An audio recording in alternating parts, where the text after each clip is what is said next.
Welcome back to another video. So today we are back to actually talk more Dragon Ball. So I'm actually late to the party. I'm late by a day because I was at work and stuff. But Dragon Ball Daima, I think that's how it's pronounced, or something. That's what I'm gonna call it, Daima, was announced yesterday, which is basically a new web series that's going to be coming out in fall 2024.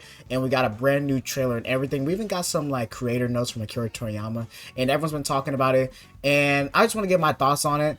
One thing I want to say is that this is definitely some stuff that's not following anything out of the Dragon Ball Super manga, which we'll talk about more later on, which is a very interesting point that where Dragon Ball is going to be going soon, or right now, is that they're really not trying to touch anything in the manga, which I don't know why, but we'll talk about it more later on. But I just want to give off some of my quick thoughts of what I like about the trailer, what I'm excited about, what I'm worried about, and what are things I just don't like about the trailer. Also, I won't be showing a lot of things from the trailer because I don't want this video to get cooked. I'm not going to be showing any footage. I'm just going to have Dragon Ball Fighters in the background because I'm not trying to deal with Toei Animation on their copyright system. But let's talk about the trailer. So the trailer was really cool.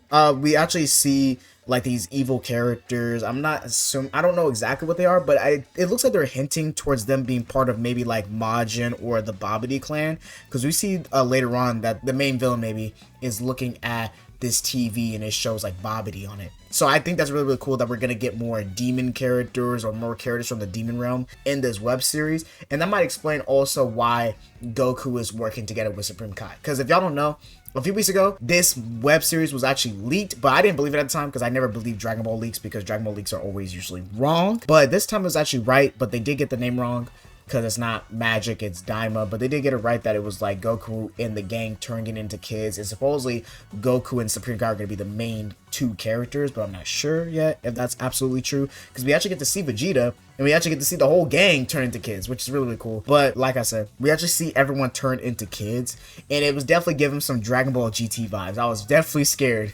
because I ain't gonna lie, one of my least favorite things, or my most hated thing about Dragon Ball GT, is that they turned Goku into a kid, and they basically used it as basically a weakness for him throughout the entire arc. There was a lot of things that he could and couldn't do because he was a kid, and it definitely was getting annoying to see a character like Goku that was usually beaten by people that are just better than him or doing things at a better level than him, and seeing him lose just because he's a child, that was a little fucking annoying. And I'm hoping in this series they make it to where him being a kid is actually like a positive, like maybe he can do some things that he couldn't normally do as an adult, and I feel like that would be nicer to see than instead of them like using it as mainly a weakness or a way to make it to where Goku and the Vegeta and the gang don't just instantly like one shot their characters. But that just requires good writing, so I'm hoping that's what it's going to be. But that's just one worry that I had as soon as I saw them turn into kids. But one thing I'm not worried about is the animation. I'm saying this right now, the animation for this web series looks absolutely incredible. Like, it looks so good. It literally looks like Dragon Ball Super Broly, and it looks like just an evolution of that movie in that style.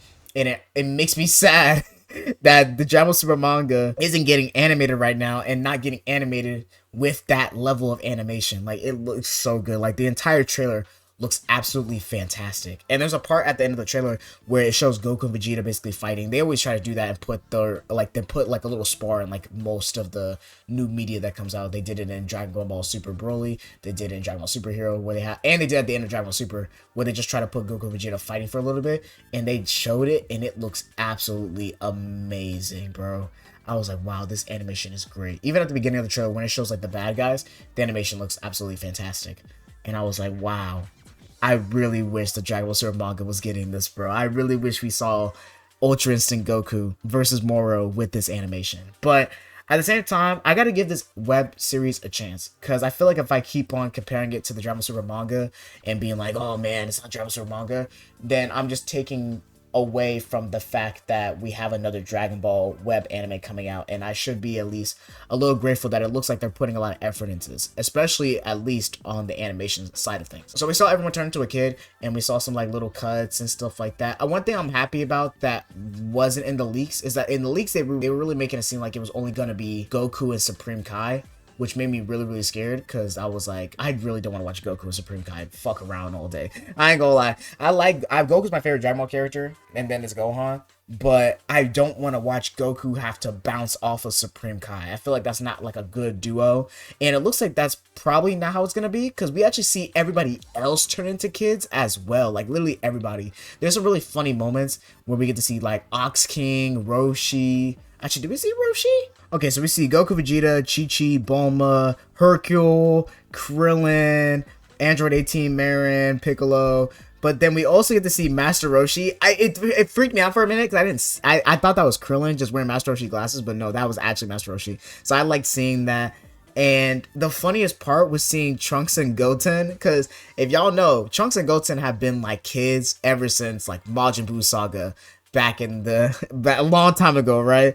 For years, right? And so finally in the new superhero arc, we actually get to see a grown up, more teenager version of Trunks and Goten. And so it's funny that as soon as they grow up to be teenagers, they get brought back into being a child, which this is also scary implications for the world, because all the adults basically turn into like children, like probably like 8 to 10-year-old children, while people that were like teenagers got turned into literal like babies again.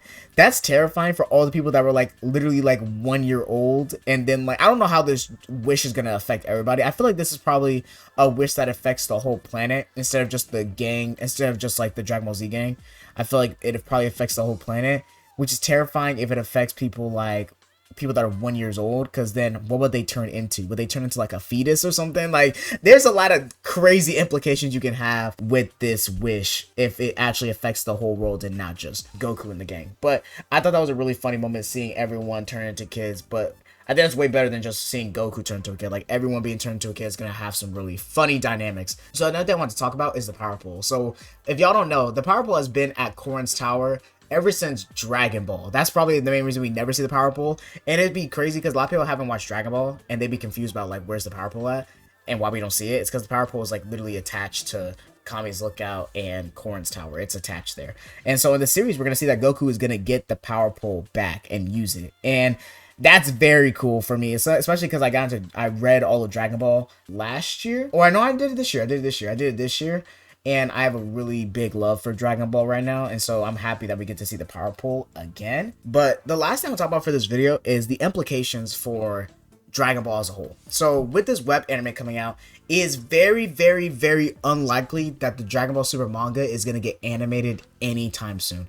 It looks like that this is definitely taking the focal point of their attention right now. And we still heard that there's going to be like maybe another Dragon Ball movie coming out soon. So I think Dragon Ball is moving in a position to where the manga is going to do its own thing, but they're not in no rush to make the anime return. And it seems like they're wanting to do more projects, more bigger projects for Dragon Ball instead of dedicating a series to it. Like, and this is like a web series. It's like another anime coming out. But this anime is definitely not going to have as many episodes as Dragon Ball Super. I heard like from the leaks, if they are true, that supposedly these are going to be like longer 40-minute episodes and like 6 to maybe like 10 episodes. So this is already dramatically shorter than Dragon Ball Super in general. And I feel like Dragon Ball is moving in a position to where they want to do these bigger projects, but they don't want to have to be burdened by an anime, which is good and bad. The good thing is that we're going to get projects like this that have really, really high quality that look great. Like, I'm not personally a fan of where the story's going. Like, it's cool, but I'm not like the biggest fan. I'm not like super hyped. I'm more hyped about how it looks, the production. It just looks great. The animation looks great. That's what's captivating me. The plot's not really captivating me right now, but I would say the animation is.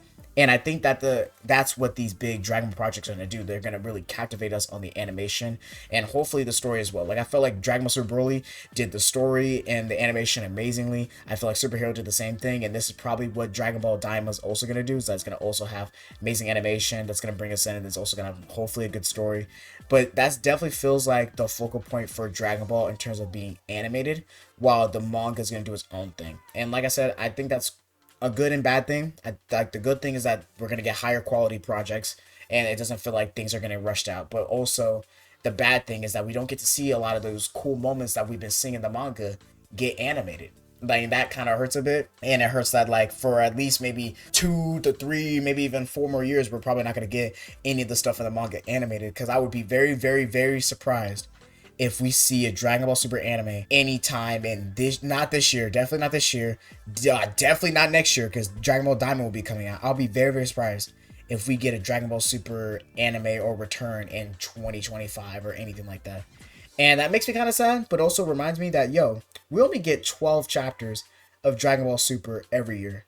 So if they wait like 3 to 5 more years, they will have so many arcs they can do. Like right now, they already have the Mora arc, the Granola arc, and we have the next arc, the Black Frieza arc, hopefully coming up next. So they have like already like 2 to 3 arcs that they'll, 2 to 3, maybe 4 arcs they will have like on the back burner for whenever they do want to bring the anime back to like really cook with it. But that's something I'm really sad about, but I am excited for this web series. The animation is so good. I'm not really interested in the plot per se of turning them into kids, but I think them turning the whole group into kids is an interesting dynamic and definitely better than what Dragon Ball GT did with just making only Goku the kid.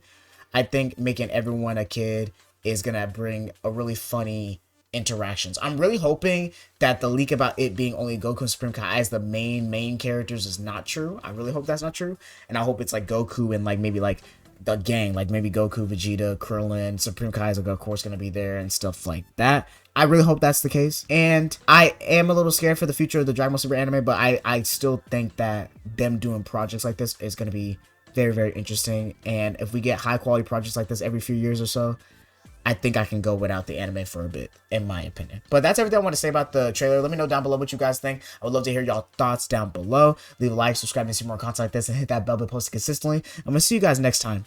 Peace.